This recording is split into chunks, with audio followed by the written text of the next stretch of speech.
Thank you for viewing this educational presentation. This module discusses Holmium laser enucleation of the prostate, or HoLEP. A man's prostate grows bigger as he ages. This common non-cancerous enlargement of the prostate is called benign prostatic hyperplasia, or BPH for short. The growing prostate can cause trouble when it tightens around the urethra, obstructing urine flow, impairing bladder emptying, and causing frequent, urgent urination. BPH can be successfully treated when it does occur. Treatment options include lifestyle changes and regular monitoring of symptoms, supplements and phytotherapy, medications that relax the muscle within the prostate called alpha blockers, medications that shrink the prostate called 5-alpha reductase inhibitors, medications to relax the bladder called antimuscarinics, combination therapy using different types of medications together, or surgical therapy. In general, treatment progresses from simple measures to more aggressive measures as the severity of the problem increases. There are many types of surgical options available, although not all centers and not all doctors will offer each one of these. This slide shows that the choice of surgical treatment progresses from minimally invasive to more aggressive as the prostate enlarges. Surgical options include microwave therapy, or TUMT, needle ablation, called TUNA, prostatic stents, laser vaporization, or PVP, transurethral incision, or TUIP, transurethral resection, called TURP or TUPPER, laser prostatectomy, or HoLEP, and open surgical prostatectomy. Surgery is recommended for BPH patients who are unable to urinate, who have kidney damage, frequent urinary tract infections, significant urinary bleeding, or bladder stones. Surgery is also recommended when medications fail to satisfactorily relieve urinary symptoms. This, in fact, is the most common reason that surgery is recommended. Transurethral resection of the prostate, or TURP, also called TURP or TUPPER, is the conventional surgical treatment for BPH. This operation involves removing prostate tissue that is squeezing around the urethra or urine channel and obstructing urine flow. Removing this obstructing tissue opens up the urine channel, allowing urine to flow more freely. This in turn allows the bladder to work less hard to empty, which relieves bladder symptoms such as frequent and urgent urination.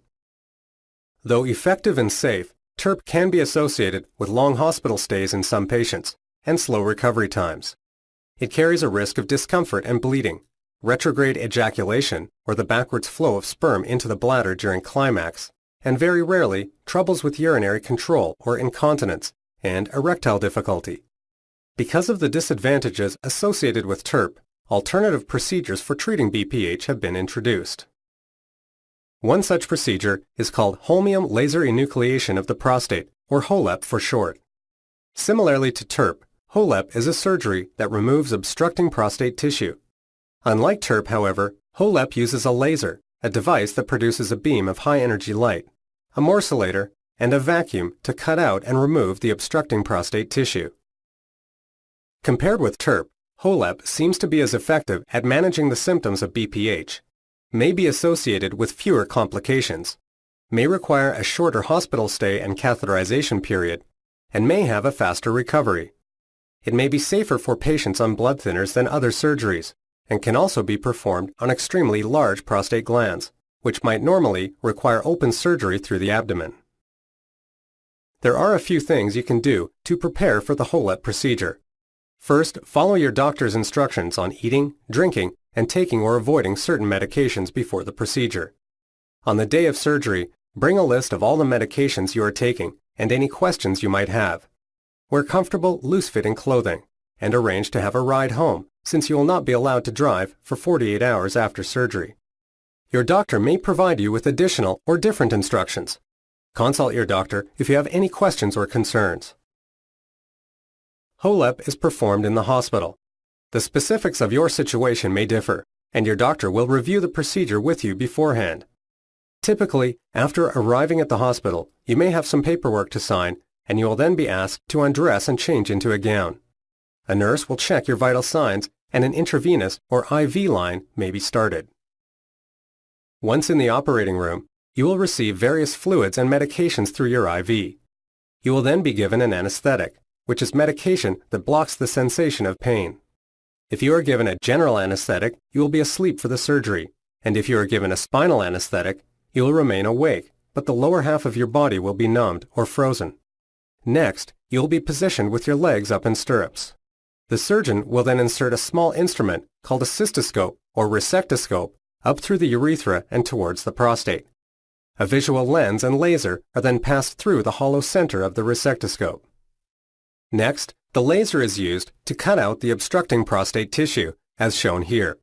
This obstructing tissue is removed as one or more large pieces, like shelling out an orange from its peel. This process is called enucleation. Importantly, this differs from resection, which is done in the older standard procedure called transurethral resection of the prostate, also called TURP or Tupper. In the TURP procedure, the prostate tissue is whittled away in small pieces, which can then be flushed out through the scope. After a laser enucleation, once the tissue has been cut away, the large piece or pieces have to be removed from the bladder. To do this, the surgeon grinds up the tissue with a device called a morcellator and removes it through the urethra. Because the laser seals the tissue as it removes it, there is little or no bleeding. If there is any bleeding, the surgeon will insert a long, flexible tube called a catheter up through the urine channel and into the bladder.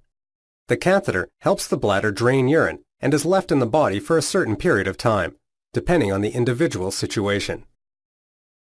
After surgery, depending on your particular situation, you will either be discharged from the hospital a few hours later, or you might need to stay overnight in the hospital.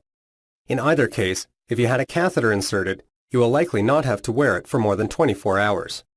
You may resume normal activities in the few days following surgery, but you will have to avoid strenuous activity, sexual activity, and heavy lifting for about 2 weeks. It is recommended that you drink plenty of water and avoid drinking coffee, tea, soda pop, and alcohol for the first few days following surgery.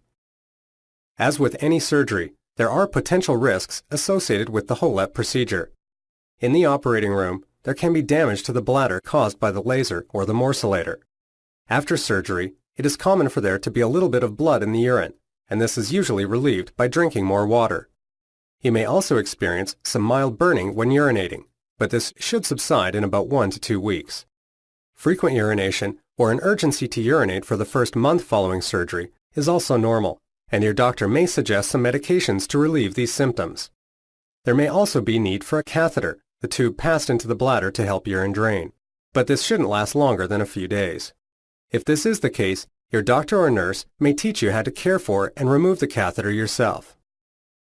Later on after surgery, significant problems are uncommon. The risk of incontinence or urine leakage is low. As stated previously, you may need to wear a catheter for a few days following surgery.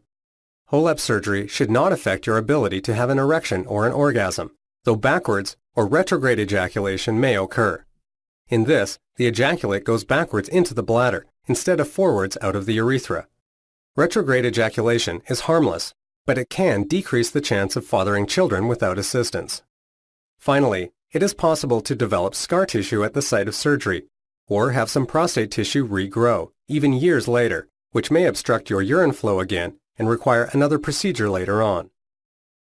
Contact your doctor immediately if you have significant bright red blood in the urine or large blood clots which do not clear on drinking more fluids. A small amount of blood at the beginning or the end of the stream is normal.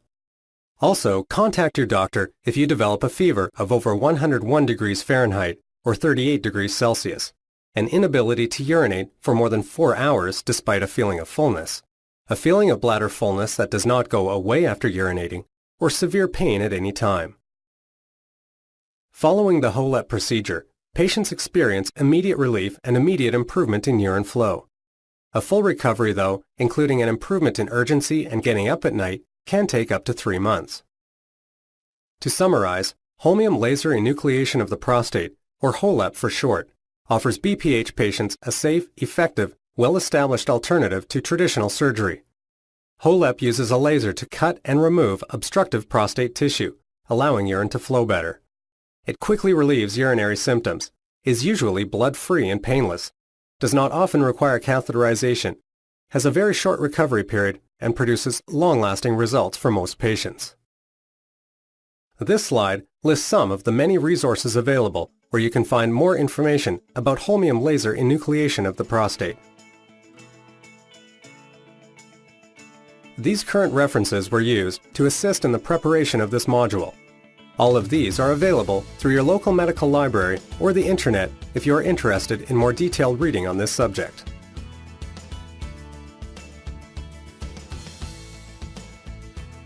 Thank you again for viewing this presentation. Talk to your doctor if you would like to learn more about your condition.